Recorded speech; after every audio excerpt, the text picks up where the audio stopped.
Well, I'm gonna have to give Ghana credit. Like, I think people have just been kind to me in general. Like, people, even when they don't think I'm a foreigner, like I said, Ghana is just one of the most humane places I've ever been. Like, y'all really have, it's really a serious part of y'all culture to be kind to strangers and guests, and that has made the biggest impression on me.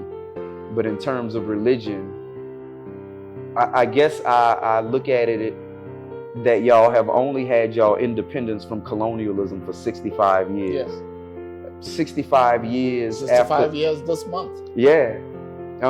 65 years after slavery, we were still getting massacred in America. So yeah, that's true. Kwaminat TV, supporting African businesses home and abroad. Kwaminat TV, the best and the full way to sell your brand to the world. Kwaminat TV, supporting African business. Welcome to Kwaminat TV. I'm here today with my brother called Kwaminat. Kwaminat is from Louisiana. Kobe. hey. You know, in Ghana we call you Kobe. But over there we don't know your name. So I mean, you're going to introduce yourself and tell your guys in Babylon or in Diaspora that you are in Ghana. Right. You find your root. Hey, I'm here. Right. This program that we're on is Diaspora Talk. Finding your root and talk about it. To share your experience both in where you're from, US or Caribbean or European. Share your experience over there and also in Africa. No matter where you are in Africa, we can link up. We have video calls and all those. We can still talk about it and share your experience to educate other people up there who are not ready to come back home. To let them know that we have reason to come back home. And no one can help Africa unless Africans. No one can help Black man's land unless Black Africans or Black Africa. No, I mean, if I put it in that way, people misunderstand me. I just want to say that Africans are the only people who can help themselves. There's no one in this world. If a white man tells you that I'm going to help you, there won't be any way that is going to help you. It's going to dupe you. The help will turn into dupe. Keep watching Kwaminat TV. Like, subscribe, and share. It's not about preaching about hate or anything. It's about what we have seen and what it has happened. And also the experience that our brothers and sisters have over there. And the comfort they find when they come back home. Bro, Diaspora Talk. I want you to introduce yourself and tell the people where you're from and why you are in Ghana. Okay. And transition, where you passed through, you got to know that Africa is your home. All right. Well, yeah, my name is Anav Tony Monsho. Anav was a name that I got from a Hebrew community that I was a part of. I'm sure we're going to get into that later. But I ended up in Ghana. Even before that Hebrew community, I just felt like as African Americans or people of color in America, that I felt like we would be in a better position if we knew more about our history prior to America. Because in America, it was like our history started at slavery and then worked its way down to Martin Luther King.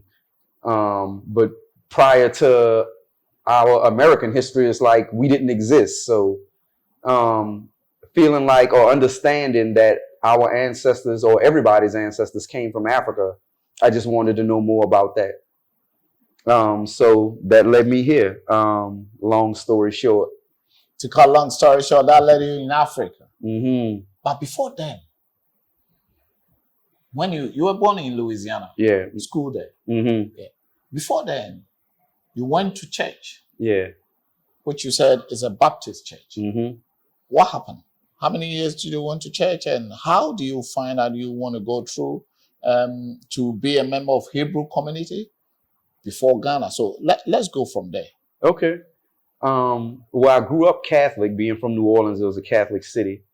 I grew up Catholic, but when I was old enough to decide for myself that I thought I wanted a relationship with God, I ended up in a roundabout way right back to Christianity, but being baptized. So I started going to a Baptist church and thought it was working, you know, because they said as long as you showed up and accepted Jesus Christ as your Lord and Savior, you were saved, you know. So I was doing that. And because I thought I was saved, I was sharing that same message with friends of mine, like, hey, y'all need to, even if it's not church, take seriously your relationship with God. And one of my friends heard me and started going to this non-denominational Bible study.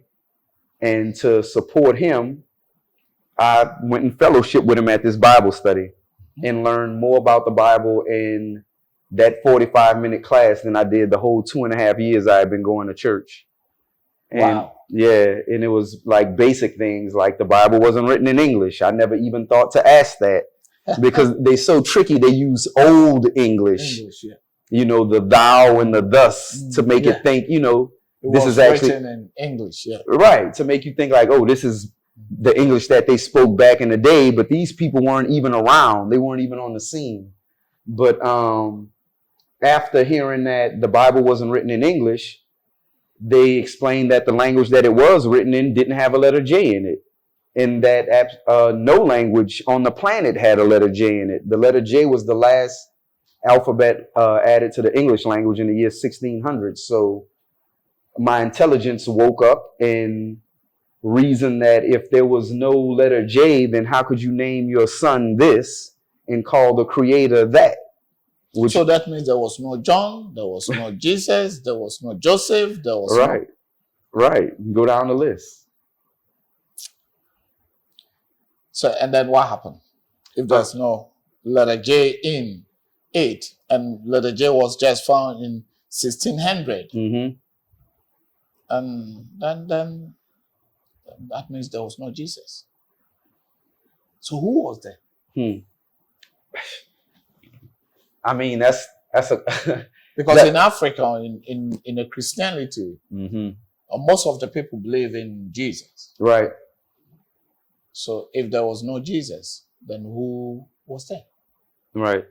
The name, the biblical name was Yeshua, you know, but even that whole understanding, so that led me to start questioning the things that I was learning in church. I was like, well, if they're not correct about these two basic things, the name of the creator and his Messiah, if they're not correct about these two basic things, what else are they wrong about? And the more I researched and started fact checking things that I was learning about the Bible, the more that I saw that a lot of it couldn't be proved or wasn't legitimate. So I asked for myself, I wanted to know who my ancestors were prior to slavery and how did they worship God. Okay. So then it led you from the church into the Hebrew community. So now what happened in the Hebrew community as well? The Hebrew community, because I hadn't been exposed to any other indigenous culture or spirituality before, everything about it appealed to me. Also with it being like Bible parallel. I just came out of the church and the Bible, so getting jumping back into something that was Bible based wasn't like, you know, hard for me to reason with. But the sense of community and the reconnection with a land, language, and culture were the things that attracted me most about the Hebrew community. But as time went on, I started seeing a lot of inconsistencies in it and seeing a lot of things, a lot of the same issues that we were having in the church or that we were having prior to being Israelites, we were still having as Israelites. So I'm like, what's the difference? You know? Have you been to Israel before? Yeah, I've been to Israel 5 times. How was Israel? Israel was very racist. And again, I reasoned that They were racist. Yeah, very racist. I mean, Israel is a modern day colony. It really is. I mean, because if you just understand the history, there were already people living there.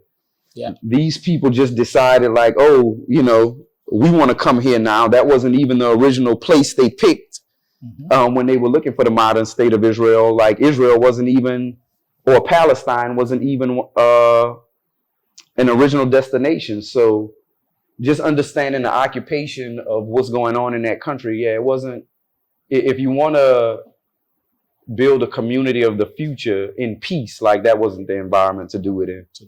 Yeah. So what happens when you leave you left a Jewish community as well? Well, we never identified as Jewish. Hebrew community. Oh, okay. Yeah, but that took, because I was in it like consistently for like 12 years. For 12 years? Yeah, like lived communally with people in the community, worked businesses in the community, traveled back and forth to Israel. You know, did everything like as a Hebrew, or as what I thought a Hebrew was supposed to be.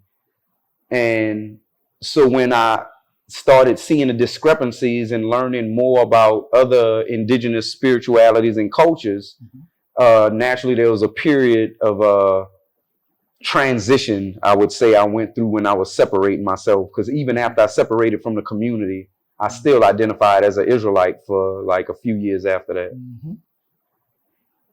Okay. Let's go into Africa. After you separated with the Hebrew,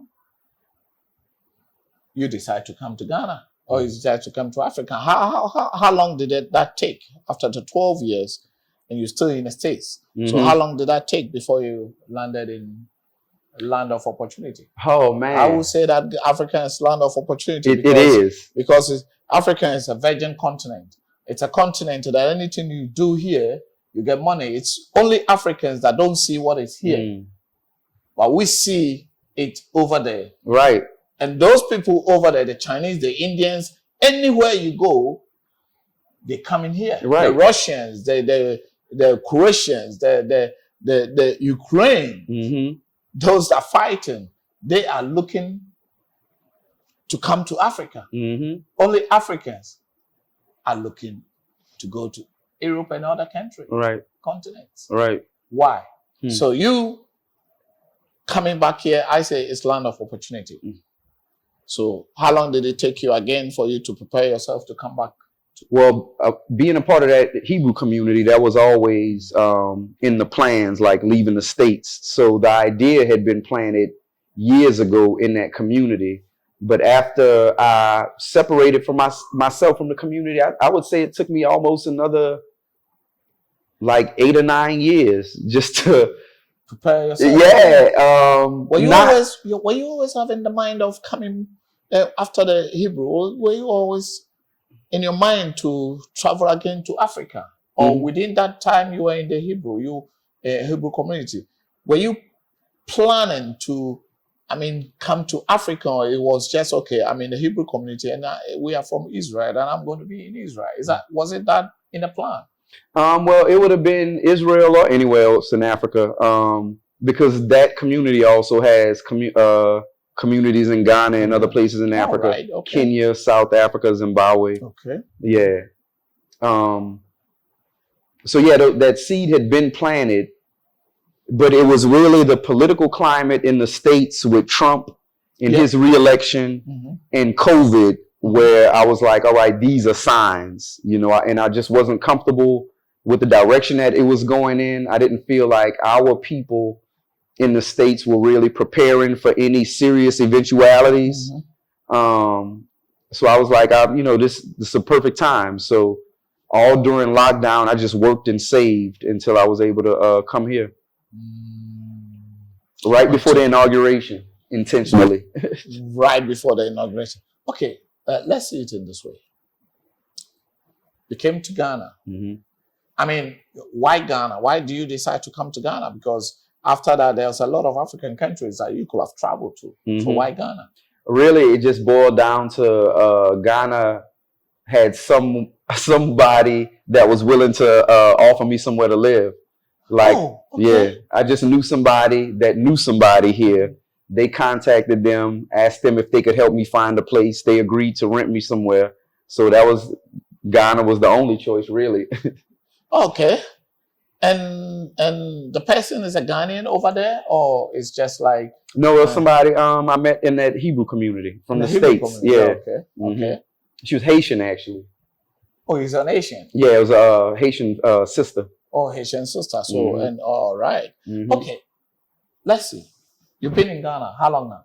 A little over a year. January 16th made a year. How do you find Ghana? Oh man, I love Ghana. Like I tell people in the States, it's the best decision I ever made next to switching to Geico.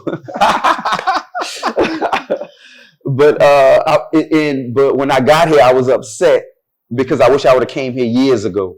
I wish I would have came here a long time ago because it's not the same pressure as living in the States. And being in an environment where everybody look like you is like priceless. It doesn't even feel foreign. That's true. But when you come to Ghana, also you need to eat. So how do you survive? Well, when you brought a bunch of money that you're gonna finish. I mean, spend it for the whole. Oh no, life. No, I definitely didn't bring a lot of money. I did not come with a lot of money, but I was smart. I feel like it was a smart decision to. I moved in with a Ghanaian. Like the person I rented a place from was a Ghanaian, so she showed me the local way to do everything, the local way to get around. She showed me how to shop at markets, so I wasn't spending a bunch of money because I didn't come over here with a lot of money. So you've been here in Ghana. What will you tell your people over there in that what you've seen here in Ghana? Let's put it in what you've seen here in Ghana. Do you think or do you have the feeling that Ghana is your motherland, is where your ancestors come from? Absolutely. Like I said, it doesn't even feel foreign, even with not speaking any of the local languages yet, which I'm working on. It doesn't feel foreign. Like everybody is welcoming. I see people all the time that look like people I know from the States. I thought I saw my sister at a gas station the other day. I swear this sister looked just like my middle sister.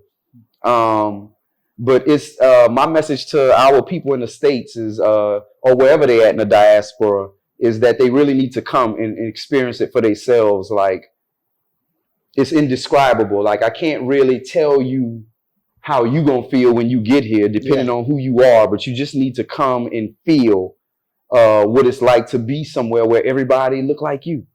Okay, let's look at it this way. You've been here a year and a half. Mm-hmm. How do you live? Are you working? Well, I had a business, me and the sister that I was living with. Okay. It turned out not to be very practical for her because she also owns a school.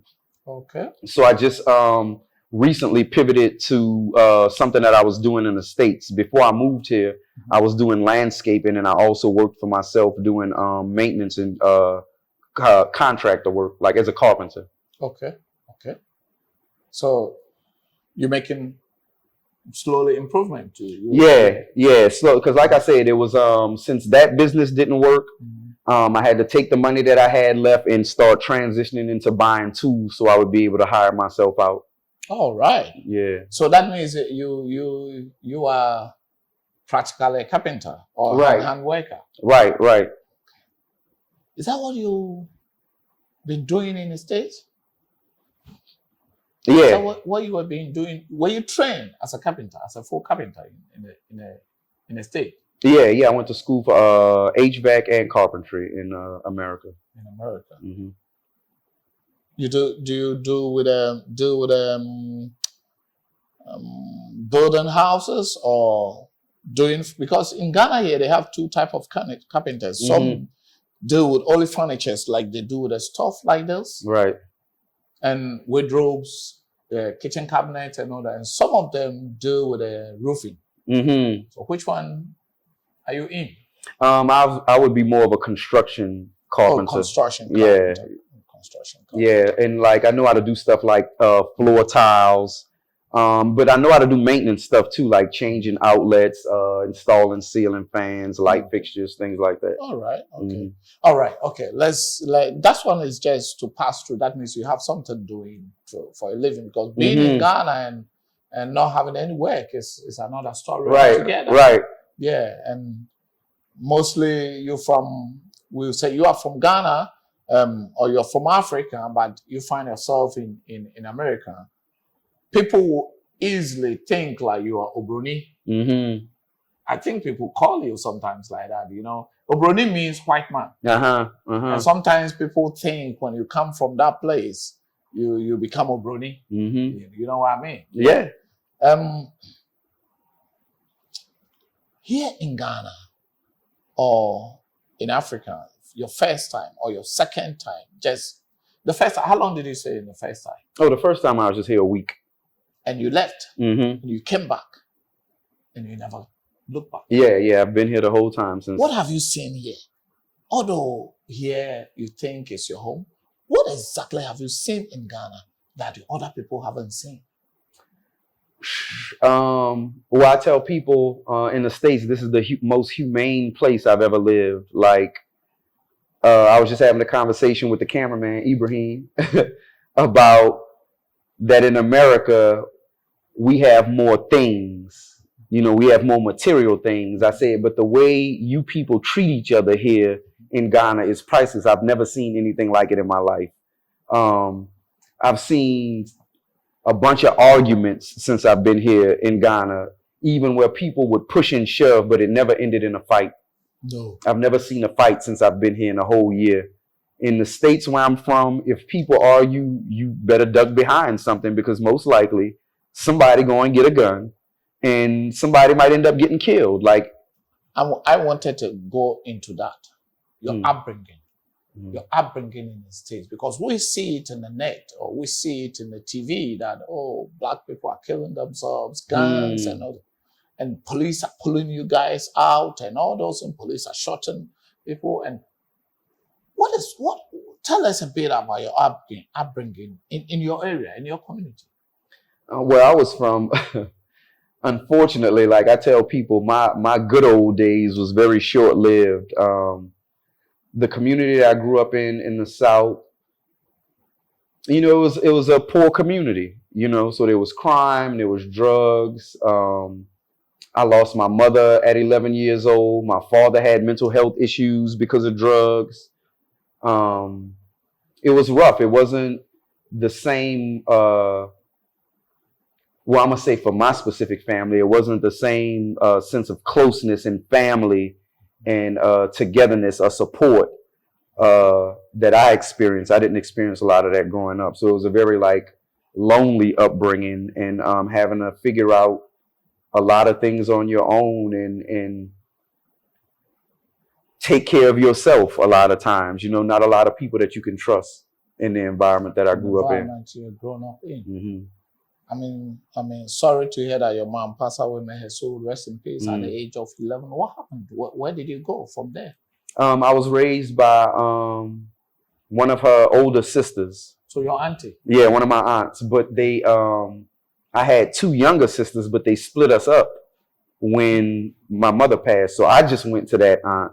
My middle sister stayed with a different sister, and my baby sister went to another sister. Okay. So as sisters are okay, they are all aunties. They are all your aunties. Yeah, all my mother's sisters. Yeah. Oh, your mother's sisters. Okay, they still stay with your mother's family. Yeah. Right.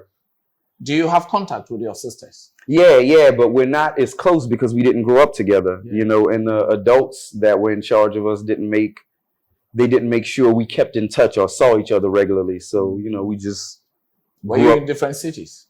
Yep. All three of us were in different cities, but we wouldn't. None of us were more than a half hour away from each other. Oh, okay. You know, so it wasn't just half hour. Okay. Yeah. Just like that in Accra, and someone lives in Kwaminat, you lives in over there. Okay. Exactly. Yeah. So it's in the same. Well, in the States, I don't know why. Is it in the same? We would say metropolitan area. Metropolitan area. Yeah. You live separate. Yeah, but different cities still. Different like you cities, say, Kwaminat, yeah, like that. Cities still. Oh, Hmm. in your community. We just want to let people also understand in Ghana, like those who are watching us, understand that. You know, they took advantage of the hospitality and just murdered those people. So if that's how it started off, and then they followed that up with slavery, coming over here, enslaving millions of Africans, and Kill bringing some on the way, right, right. then I mean, so what good could come out of something that started like that? I don't really feel like we've really benefited from anything that we've gotten over there. The educational system, we've just been socialized to think like Europeans and not consider nature. The one thing that's keeping everybody on this planet alive. We come from a society in the West that doesn't mind nature. They just exploit it and pollute it and take from it. While Africa, on the other hand, is intelligent and humane enough to understand that, hey, if this thing is keeping us alive, then it's imperative that we live in harmony with it. You know, so it's nothing short of a miracle to me that Europeans convinced these people to turn away from a knowledge system so valuable to follow something that's not producing anything for them. You know, in Christianity and Islam. Yeah. Like you following these things, but it's benefiting the people that gave them to you more than it's benefiting you. when it came to Ghana, what do you see about this Christianity and I mean, I'm not going to say Christianity, religion. What do you see about it? You've been here over a year. Well, I guess Are people more hospitality to you as a human being, or you have to belong to a religion before you become? Well, I'm gonna have to give Ghana credit. Like I think people have just been kind to me in general. Like people, even when they don't think I'm a foreigner. Like I said, Ghana is just one of the most humane places I've ever been. Like y'all really have. It's really a serious part of y'all culture to be kind to strangers and guests, and that has made the biggest impression on me. But in terms of religion, I guess I look at it that y'all have only had y'all independence from colonialism for 65 years. Yes. 65 years 65 after, years this month. Yeah. 65 years after slavery, we were still getting massacred in America. That's so true. Yeah, that's true. And the majority of African Americans are still Christians. So, you know, even all of these years after slavery, we still majority Christians. So I'm not, I'm just looking at Ghana as it has to go through its phases, because it's really like a piece that they do on your mind with this Christianity, with these religions, I should say, not just Christianity. Keep watching Kwaminat TV, like, subscribe, and share. I'm still the youngest old boy, and we're still on it. And we're going to dig now we're going to go deep into why African or why Black people are not one. It's one of our topics. This is Diaspora Talk. If you want to be a part of it, you want to share your experience here in Ghana and both over there at the Babylon. I say Babylon because it's other part of the world. It's Africans find themselves in Europe, find themselves in Americans, find themselves in Caribbean, Venezuela, wherever it is, you know. But if you're able to come back through your ancestors, through Mother Nature, and you're back to your motherland, and if you want to share your experience, grab the number on the screen and call Kwaminat. We will come to your premises. If you are in Accra, there won't be any problem. Even if you are in the other part of the country, we'll still reach you. If you are in the States, or you are in Europe, or you are in the Caribbean, or you are in America, wherever you are in, England, wherever, we can link up on Zoom or other platforms that can do video calls. Keep watching Kwaminat TV. Why Africans are not one all over where we are? And in Africa, African countries and African leaders are not one. Why? And we both know that if we are not one, we can still be ruled. And that is what I think the white man is doing. But now, we have known that white man, this is white man is doing. What about we? What are we doing for ourselves? Right. I'm talking about that, about the diasporas that are in Ghana now. There's a couple of groups. Why are we not being one? You've been here about a year. What do you think about that? Do you think it's the same mentality we have over there in outside Africa? And again, in my opinion, based on my experience in the States, that's exactly what I think it is. I think we had a problem unifying in the States. So the fact that we come over here and are still so fractional is not really a surprise to me. We just never had any success at it because we're so far removed from the African idea of community and everything that it takes to keep a people in harmony with each other and around each other. The closest thing I experienced it actually was the Hebrew community that I was a part of. And what I will give them credit for, or what I will attribute part of that success to, is that we all agreed upon the same standards of living. So you knew if somebody was in that Hebrew community, just because they were in that community, you know they lived a certain kind of way, just automatic. And that kind of kept out a lot of the confusion. You know, like we didn't have to always be getting into it about certain petty things because the standards of living dictated what the order was, you know. So that was the closest thing I've ever experienced to that. And that's something that when other nationalities come to the States, they already have. They have the same standards of living. They speak the same language. They have the same traditions. So it's easy for them to, when they come to the States, live 10 people in a house. And it'd be order because of their cultural background. That's true.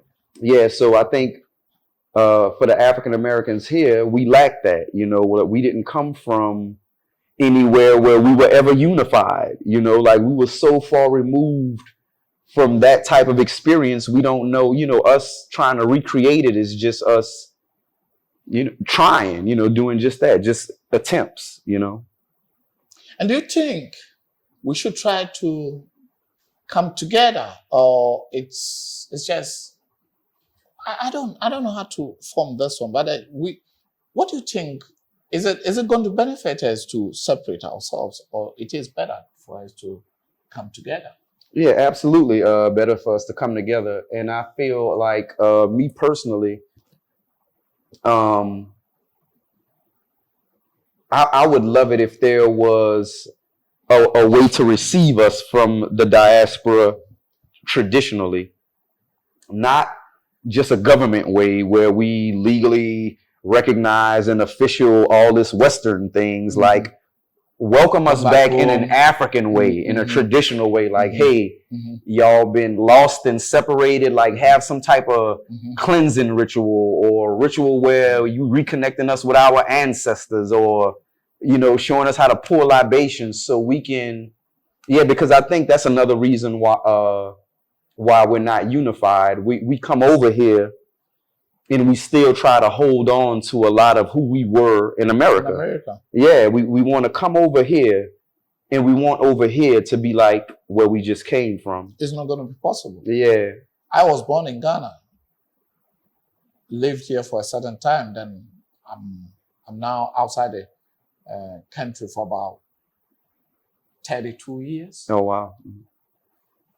And the mindset that I have over there, anytime I'm coming to Ghana, I tell myself I'm going to Ghana. I have to live Europe to Europe. Then come and live in Ghana. Even that is very difficult. Because it's like you've been so westernized. So I actually don't blame anyone that from the States or from the Caribbean or from anywhere that have that mentality. But I think we need to try to work it out to get together. Right, right. Not to leave the natives, if I say the native, maybe it's the wrong word, not to leave the locals aside. At the same time, we that are coming from diaspora need to be one. Right.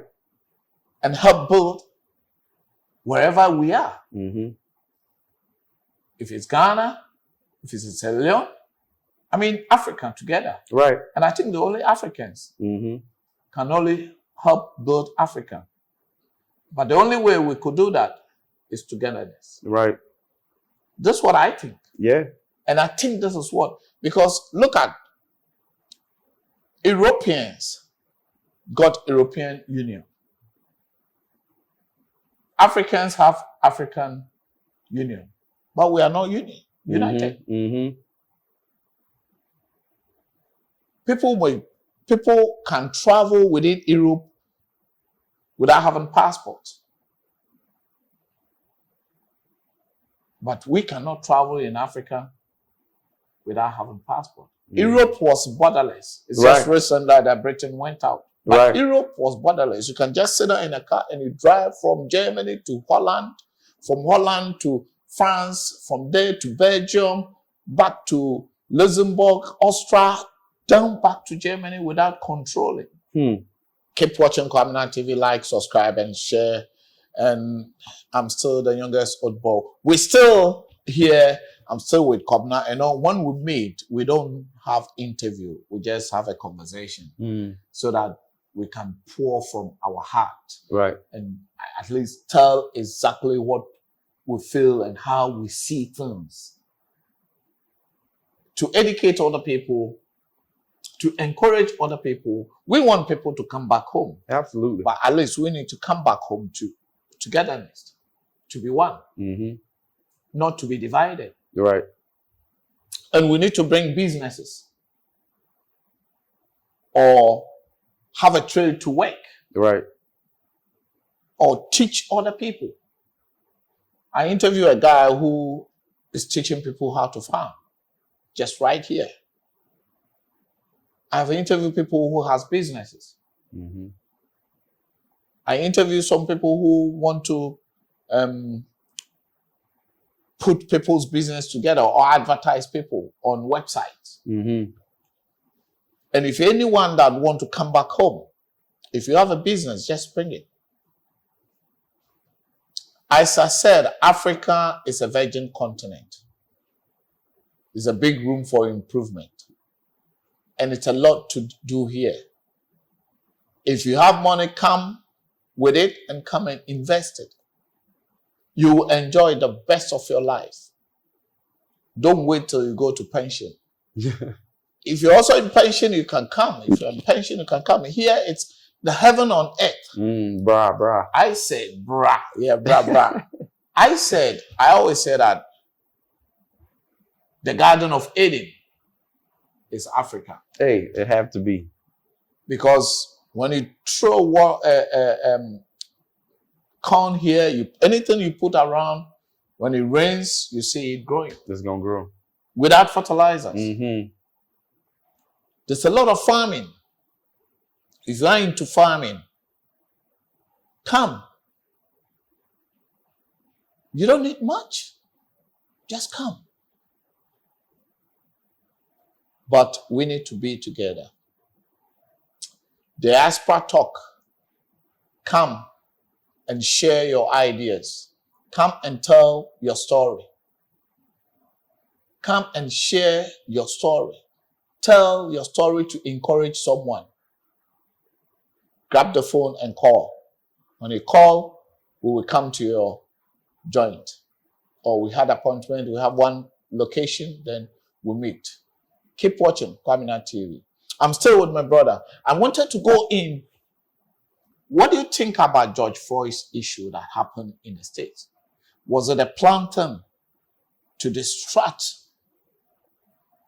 the COVID time, or it was supposed to happen?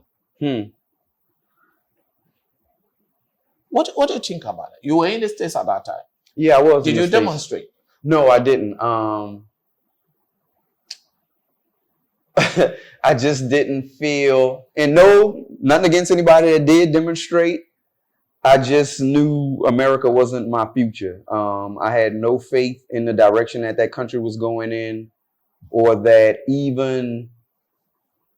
I wasn't even confident that why we was protesting was going to be effective. You know what I'm saying? I guess I hadn't seen it produce the type of change that I would have wanted to see it produce. So I was always thinking externally, I guess. I always felt like, and I understand, you know, after slavery, a lot of people was just trying to find their people, you know, like a lot of people was just trying to figure out what it meant to be free even. But I wish Marcus Garvey would have been successful in relocating as many African Americans that were following him and people from the diaspora everywhere else back to Africa. I think that would have been, I think that's why they suppressed that movement so hard, because if that first wave would have been successful, oh God, and people would have started talking about the experiences that we were having over here and how welcoming the people were here, how much easier it was to get things done without all the red tape, without the pressure of racism. I think this would be a different world right now if that would have succeeded. I think that's why they came down on it so hard. Because this is, like I said, this has been the best thing that's ever happened to me. Like, just the peace of mind that I have to be able to be creative, to be able to just think without having your head on a swivel and worrying about being in danger for your safety or your life all the time. I really think I'm always encouraging, just like you were saying, the purpose of the show, to get our people in the diaspora to at least come spend some time here and see how you feel. Come spend some time. Because that reconnection that he is talking about would change the world. If the diaspora came back and invested in Africa, and we got all of these foreign entities out here, the Chinese, the Lebanese, all the Indians, people. Yeah. I mean, and the Europeans and the colonial masters are still here. Still here. They said African is not good. African is this, African is that. But they are coming. So you need to think. Right. Why are they coming? You need to think. Why are they coming? The place is not good. Why are they coming? To take. So why are they coming to take? And the place that is not good, what do you go there for? If that place is a shithole, like the way Trump was saying, if here is a shithole, like right. Trump was saying, why are they coming? Why are they coming in droves? Hey, because it's not. Why do you even bring your representative in the shithole country? No, it shouldn't be. Right. So you see, no, we're not going to be true political, but I think they are hiding something from us which we should know. Right. We need to come back home. Just come for visit. Pay a visit for just a week. 10 days. See for yourself. Don't let anyone fool you again. You're going to want another 10 days, I guarantee it. I'm telling you. Keep watching Kwaminat TV. Like, subscribe, and share. I'm still the youngest old boy. Bro, do you have anything to, well, that's something that I do ask people all the time. But first of all, say shout out to your sisters over there. They may be watching you, or your auntie, they may be watching you over there. So just if you can say hello, or any of your friends. Okay, absolutely. Over there, about 2-3 people. I definitely want to say a shout out to my sisters, Daphne and Tiffany, and my nieces and nephews. One of my little nieces, Rhea, just had a baby, Journey. So hey to all them and the rest of the family. I can't wait to see all of y'all over here. You know what I'm saying? So get y'all passports and make y'all way over here, because I'm telling you, it's going to be the time of y'all life. I promise. I promise. He said he promised. I promise you. Come to Ghana. I'll be honest with you. Come to Ghana. It's a place to be. is a place to be. Absolutely. Come for holidays. Whatever trade you have, come. You'll find something doing here. There is a question that I do ask. Look at what happened in Ukraine recently. Mm-hmm. They were not even allowing black people to take a train. Right. When you take a train, when you get to Poland, they won't allow you even to enter. Mm-hmm. I saw it in a certain video online just yesterday that Africans walking to Romania, walking from Ukraine to Romania, having in the cold, right? In the cold weather. Why? When the COVID came, they were more treating Africans in China. So anything that comes, this is war.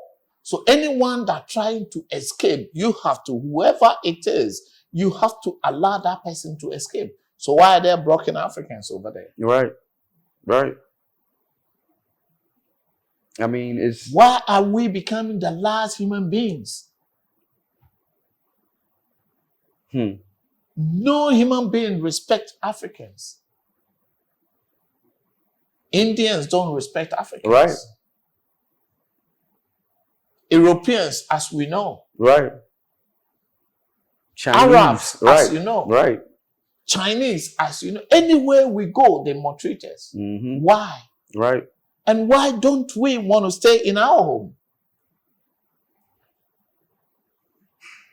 Somebody convinced us that we wasn't good enough. You know, like somebody convinced us that all their stuff was better, which is Professor not true. Lumumba said, Africa is the only continent that embrace the Europeans, then the abusers. We embrace the Indians and the abusers. We embrace the Chinese and the abusers. We embrace the Lebanese and the abusers. Anyone that we embrace them, they abuse us. And why are we encouraging Chinese people as well?